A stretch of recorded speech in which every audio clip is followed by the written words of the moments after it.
Shalom, jemaat yang dikasihi Tuhan. Jumpa lagi kita dalam sesi puasa dari Renungan Senja CBM Channel dengan saya Pendeta Deborah Dumasisyani Partambunan, dengan rekan saya seperjuangan Ibu Rima Salino. Shalom. Saudaraku, saya akan bacakan buat saudara apa makna daripada berpuasa, yaitu dari Yesaya 58 ayat 7 sampai 10. Supaya engkau memecah-mecah rotimu bagi orang yang lapar, dan membawa ke rumahmu orang miskin yang tak punya rumah. Dan apabila engkau melihat orang telanjang, supaya engkau memberi dia pakaian, dan tidak menyembunyikan diri terhadap saudaramu sendiri. Pada waktu itulah terangmu akan mereka seperti fajar, dan lukamu akan pulih dengan segera. Kebenaran menjadi barisan depanmu, dan kemuliaan Tuhan barisan belakangmu. Pada waktu itulah engkau akan memanggil, dan Tuhan akan menjawab. Engkau akan berteriak minta tolong, dan ia akan berkata, ini aku. Apabila engkau tidak lagi mengenakan kuk kepada sesamamu, dan tidak lagi menunjuk-nunjuk orang dengan jari dan memitnah.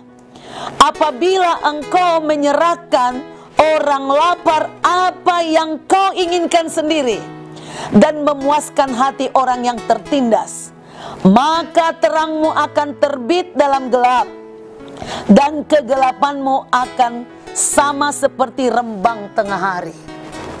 Saudaraku, ada yang sangat menarik buat saya dari firman ini.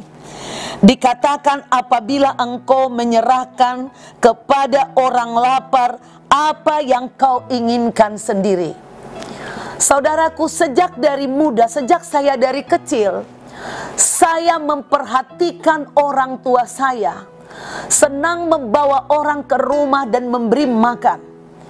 Kadang jam 11 malam, bapak saya membawa orang, membangunkan ibu saya untuk memasak, dan kami harus berbagi apa yang ada di rumah.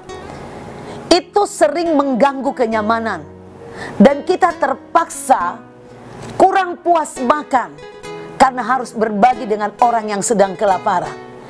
Jadi secara otomatis saya terdidik memberi kepada orang. Saya berpikir saya sudah cukup baik dan murah hati, saudaraku. Tetapi di perjalanan setelah saya melayani, saudaraku, saya ketemu seseorang yang luar biasa menurutku, yang tadinya aku pikir tidak masuk akal. Saya sering mengajarkan attitude, etika tentang makan kepada banyak jemaat, saudaraku. Tetapi hamba Tuhan ini seakan-akan melanggarnya. Karena apa? Kalau saya ngasih makan orang, jemaat saya bawa di traktir orang, misalnya jemaat saya bawa, mereka akan melihat kepada saya itu tanda. Boleh nggak kita pesan jus? Boleh nggak kita pesan ini? Kalau saya kasih kode tidak mengiyakan, mereka akan berhenti, tidak akan minta. Suatu hari saya diajak sahabat saya ini, saudaraku, Ibu Rima ini, suruh bawa jemaat. Lalu saya bawa, mereka melihat kepada saya. Lalu Ibu Rima menegur, kenapa harus melihat-lihat ke Ibu Gembala? Oh iya, saya mendidik mereka harus ada etika. Tidak boleh memesan berlebihan kalau sedang ditraktir orang. Jangan, biar mereka puas. Itulah perkataan daripada Ibu Rima ini. Saya kira cuma 1 kali, 2 kali, 3 kali, saudaraku. Mungkin juga karena kebetulan lagi banyak uang nih, saya pikir. Ternyata tidak, saudaraku. Ibu ini bisa membeli sebenarnya barang branded seperti tas, baju, sepatu. Tapi ibu ini lebih suka memakai yang sederhana, saudaraku, dan membagikannya kepada orang-orang yang lapar. Nah, saya ingin saudara sendiri mendengar. Ibu Rima, saya benar-benar terkesima jujur, dan saya belajar. Dulu saya suka memberi tapi ya sekedar. Tetapi sejak saya tahu dari ibu, saya benar-benar walaupun saya pendeta, memberi selalu yang terbaik. Nah sekarang, apa yang membuat ibu selalu ingin memberi orang?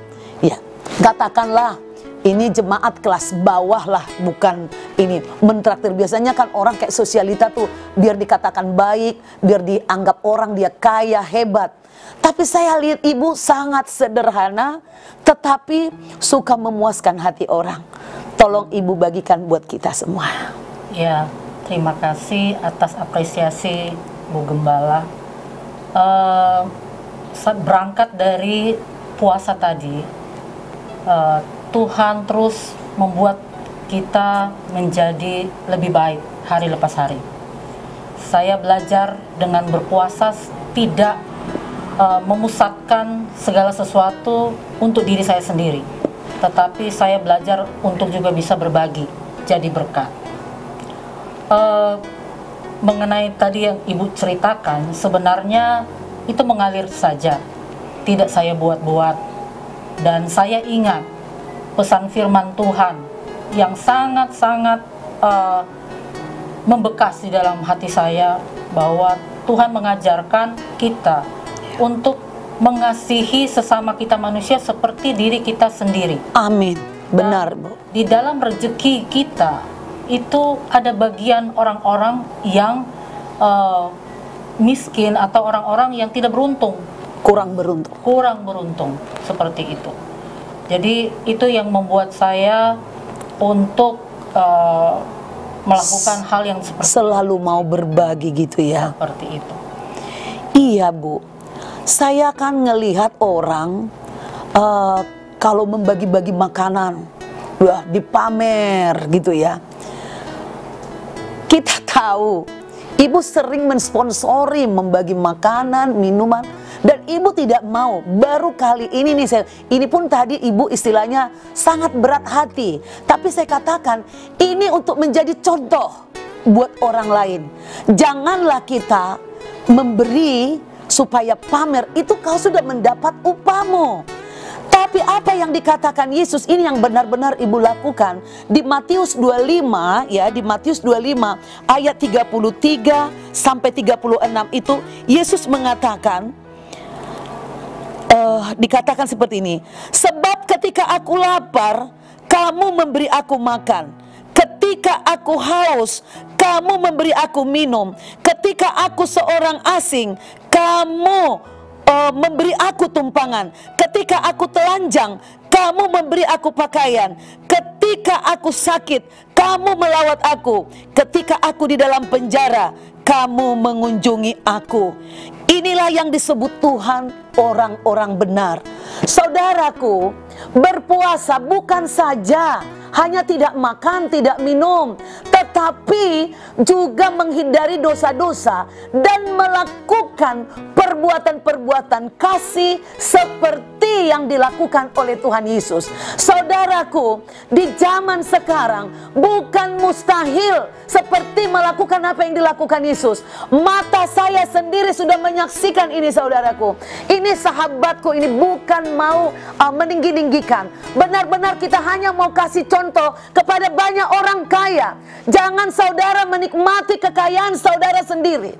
Ibu Rima ini sering mengatakan kepada saya, gaji yang diberikan Tuhan kepada saya dan suami bukan hanya rezeki saya sendiri, tapi itu juga rezeki dari saudara saya, rezeki dari orang-orang yang kurang beruntung, rezeki dari yatim piatu, rezeki dari lansia, rezeki daripada hamba-hamba Tuhan. Saudaraku, silahkan saudara bertobat jika selama ini saudara memberi untuk untuk memuaskan hawa nafsu, atau untuk membuat menara diri sendiri, atau untuk jaga image. Tapi berilah dengan rendah hati dan buat orang lain puas. Saudaraku, jangan saudara memberi sekedar memberi, yang penting kelihatan memberi. No, buat orang puas seperti engkau ingin dikasihi, seperti engkau ingin dihormati. Itulah yang saya pelajari, saudaraku. Walaupun saya sudah hamba Tuhan, saya belajar dari jemaat, dari sahabat-sahabat saya tentang kebenaran, tentang kasih. Itu yang saya pikir. Ada lagi yang ibu mau tambahkan soal memberi ini, ibu? Satu lagi, bahwa tidak penting seberapa banyak yang kita punya, apa yang ada padamu. Tuhan nggak minta yang tidak ada sama kita. 2 ikan 5 roti bisa memberi makan 5.000 orang. Itu jadi kesan buat saya dalam hidup saya. Ada lagi satu lagi yang saya ingat dari ibu. Selalu ibu bilang, Bu, aku memberi bukan dari kelebihan saya. Iya. Kadang dari uang sayur saya hemat untuk bisa berbagi kepada orang-orang. Saudaraku, jangan nunggu saudara memiliki kelimpahan. Beri dari kesederhanaan, dari yang pas-pasan pun kita bisa memberi. Orang yang suka memberi adalah orang yang kaya. Sekaya apapun hartamu, jika kau tidak suka memberi, engkau adalah orang yang paling miskin. Saudaraku, jika saudara merasa diberkati dengan sharing kami berdua hari ini, silahkan saudara like, saudara subscribe, saudara komen, dan bagikan kepada banyak orang. Masih banyak orang yang membutuhkan kasih dan perhatian kita. Tuhan Yesus memberkati saudara. Sampai jumpa besok di hari yang sama, di acara yang sama, renungan senja, dan juga di pukul 5 sore jam yang sama. Sampai jumpa, Tuhan Yesus memberkati. God bless you.